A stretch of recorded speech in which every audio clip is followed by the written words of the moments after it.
going on? Welcome to No Chill Promos. How y'all doing? Hope on a blessed Friday watching this before I get started on what I consider to be the most ridiculous, unorthodox match I've ever seen in my life. No question. Like, this is it. Before I get into it, just gotta do a quick shout out to all subscribers to the channel and to the followers on Rumble. Right? 443 on YouTube. So thank you to whoever subbed. Real recognizes real, and I appreciate it. I truly do. And 136, 137, I think, on Rumble as well. Again, like, I don't get comments on there, but I get followers, I guess. I don't know if they're bots or what. I don't fucking know, man. But thank you. Thank you to the people who like and comment and support the channels. Unlike these sensitive ass Triple H and Cody Chode fans out there who can't take any type of criticism towards their favorite fucking mark-ass wrestler or booker.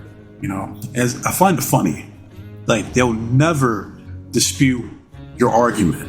What they do is take shots at you as an individual instead. And when people do that in an argument or in a debate, you won. Just automatically you win, because you're taking away from what's being said and the topic at hand and making it personal. And I find it amusing when I see these comments talking about get a life. It's like, bruv, you're the one in a fucking barely 500 YouTube channel that hardly gets any views or likes and support commenting on get a life. So who's worst off? I find that hilarious, really. It's like, yeah, let me stop what I'm doing for some random hammernager tells me to. I can't make this shit up, but enough yapping, let's get into it, alright? But we start off with a promo from the Southern Six, the Drillbilly himself, Silas Mason. He says that we believe in climate change because every time the Southern Six comes through, the temperature keeps all rising. Them legs and knees get all sweaty because when you're hot, you're hot. And Alex Taylor says, and when you're not, that's it. that's how it goes. But we have ourselves a blood and grits match. And real quick, I fucking hate grits. Like, I never liked that shit growing up as a kid. It don't matter. You put hot sauce, salt, pepper, like a brown sugar, regular sugar. It don't matter. Grits is nasty. I don't like the texture. I don't like the taste. I don't like looking at grits. I don't like anything but grits. So, I mean, y'all like grits out there, hey, more power to you. I fucking don't. Can't do it. Right? But we have ourselves a blood and grits match. Got the Country Gentlemen versus the reigning, defending, undisputed NWA United States Tag Team Champions, the Southern Six, Alex Taylor, and the Drillbilly, Silas Mason. This was the match of the night. Because the next match that follows this, oh my, oh man, oh dear. We'll get into it, right? But we're going to fast forward to go to commercial break. We check in with Elisa Marino. I apologize if I fuck that name up. Right, we get an update on the presidential race for the territories. And right now, Joe Kazana is in the lead at 35%, followed by Mr. CeeLo, not related to CeeLo Green, 32%, then Kenzie Page, 26%, and no one, where the fuck that is at 7%. We then get back to the tag team match. We're going to fast forward towards the finish. Joe Kazana is involved, right? He's standing up for his boys. You know, he says, you're not going to put my hands on my boys like that, Silas. Silas then cocks back, drops his ass one punch. This man, Joe, he's dazed and confused. He is down. Joe, a.k.a. Colonel Sanders, is down. All right? That we see one of the sons goes upside Silas's head with the good book. The book of the NWA. Drops his ass. Then the other son, I don't know which one's which, I don't remember, spears Alex Taylor through her table. And that was nasty. a nasty spear.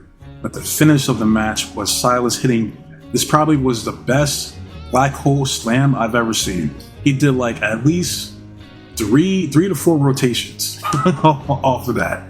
Hits it 1, 2, 3, and still NWA United States Tag Team Champions, the Southern Six. Fast forward, get another update on the presidential race with Melissa. Now is Kenzie Page somehow in the lead at 38%. Then you have Joe Kazana, 34%, CeeLo, 23%, and no one where the fuck that is at a whopping 5%. We then move on to quite possibly the most fascinating match I've ever witnessed in my life. To say the least. Right, we have the reigning, defending, undisputed NWA World Heavyweight Champion, Tom Latimer, coming through. Right, there's a fucking fire truck outside, fucking cops. It looks like a carnival. This man's backyard, that is Aaron Stevens. Right, he's rocking his Baphomet jacket. Right, he's looking dazed and confused himself. Like, what the fuck is this? What if I got myself into? We're about to find out. Right, enters the I don't know what you call it, the Aaron Stevens Palace. Right, it's not the Hardy compound. This is the Stevens Palace. He comes through, and this was easily the best part of the match. Right, he sees this sexy blonde sitting down in front of him. He's like, where the fuck is Aaron Stevens? Right, she was like, I don't know, but I never seen you before. And Tom was like, I'm a married man, I can't do this. Makes the right decision, walks away. Right, he then gets greeted by Aaron. He said, hey, Tom, welcome to Mikasa, Tsukasa. You know, we've known each other for all this time, and now you're finally at my house. So we then get a tour of the Aaron Stevens Palace. Right, for some reason, Aaron has a phone booth on the outside somewhere. Why? I don't know. Right? The phone was ringing. Aaron tells Tom, hey, pick it up. Pick it up. It's for you. Tom picks it up. Somehow it's his mom on the other side. He's looking perplexed. Like, what? Like, how did you get the number? And call drops. So that was confusing. All right. A little eerie. All right. We move forward. We then go to Aaron Stevens' Zen Garden. All right. Where he prays, meditates real quick. You know, wax on, wax off. You know, all that good stuff, right? It then attacks Tom Latimer out of nowhere with just a barrage of hammer fists and strikes. Tom is completely disoriented, right? So Aaron, being the gentleman that he is, offers him a free ride on his little amusement park. Little, I don't know, it goes by different names depending on where you're at, like the Sizzler, Scrambler, whatever the fuck you want to call it, right? Got Tom looking like he's contemplating all of his life decisions up to this point. You got Aaron Stevens looking at him like, huh? Isn't this fun? You know you're having fun. Come on. All right. Tom officially has enough of the goofy shit. Gets serious, starts attacking and whooping Aaron's ass. Right? They fight into the house. Looks like the house from Resident Evil 7 down there in the bayou with the bakers. That's what that house reminded me of. Alright? So they're fighting throughout the house. You know, look like some of the Y6 were chilling up in there, you know what I mean? Right? Whole bunch of shrooms and DDT up in that bitch. let me tell you. But just as Bram gets the upper hand, you see blunt force trauma coming through and intervening. And that sets up the next portion of the match, where we get a match within a match. Right? So we get an impromptu tag team match. Right? We have CBD, it's me, it's Carson Bartholomew Drake. Teaming up with Thomas Latimer against the Slime Balls. Yeah!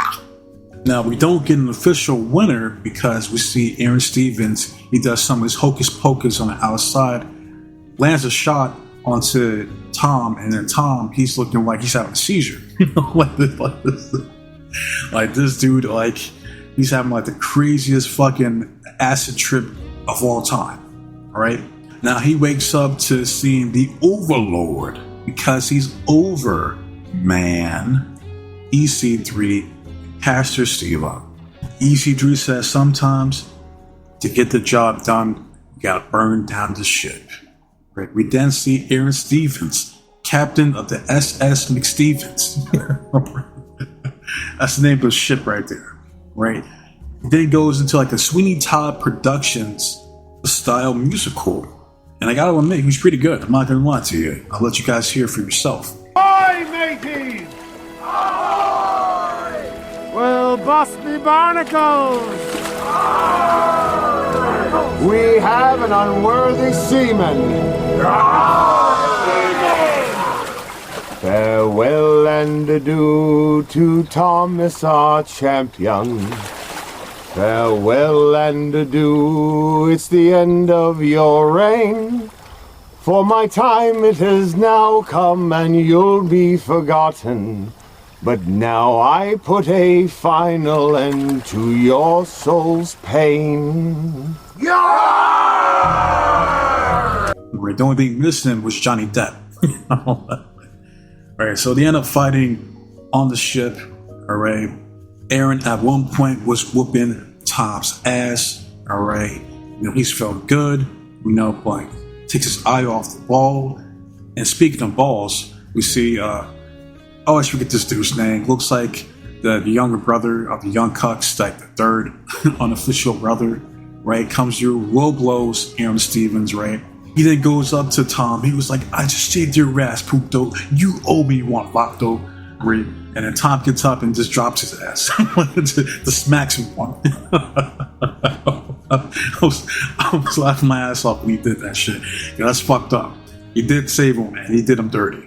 Right? And then Slade gets involved. He drops his ass too. Alright. Bram says, alright, enough's enough. Fuck this shit, right? So they fight on the outside right there in the grass. Bram locks in the triple crossface. Aaron Stevens has no choice but to tap out.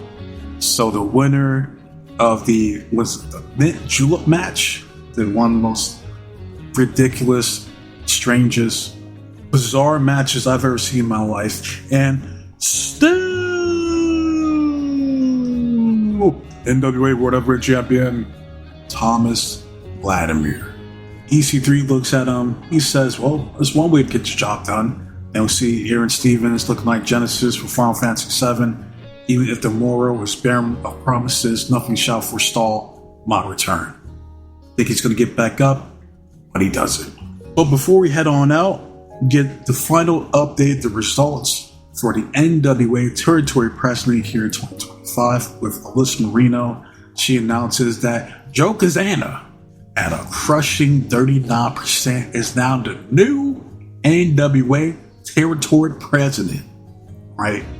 Kenzie was at 30%, CeeLo was at 26%, and no one, whoever the fuck that is at 5%. So it was perhaps kicked in at the last second. So Joe Kazana is now the new president. Right? Danny Deal shows up, tells them, hey, what's the gig? Hey, I'm just here to let you know that you are officially the new NWA Territory President here in 2025. Joe says, oh, really? Well, this is fantastic news. All right, well, I got this from here. All right, that damn scoundrel, Silas Mason, ain't gonna ruin my night, because I want to thank all the 5 folk that voted for me, all the good wrestlers that voted for me, because the NWA territories would not survive without Joe Kazana. The NWA itself would not survive without Joe Kazana. I'm going to make sure things are done right and things are done proper. And that's by the book. And that is it for this legendary episode. Alright, of NWA's Power. I know some of you people watching this shit that hated this fucking that hated the whole Aaron Stevens, Tom Vladimir feud, thought that shit was stupid, or the whole presidential race was stupid. Well, the good news is it's over. And I know some people out there, they're like, that was easily the worst match I've ever seen in my life, because you go from a cinematic match to a tag team match to musical. Like what the fuck was this? Rant. I'm not gonna go that far because there were some things that I was entertained by. Right? Orlando, whatever the fuck his name is, manager, him getting his ass whooped was hilarious. The sexy blonde in the beginning, that's a plus. CBD, Carson, Bartholomew, Dre get involved, that's a plus. So there are things I liked in the match. Alright, I'm not gonna completely shit on it. But I do understand that Jim Cornettes of the world that will watch this shit, that this shit is absolute garbage. I get that too. Alright, I'm not here to tell people how they should feel. I tell people how I feel.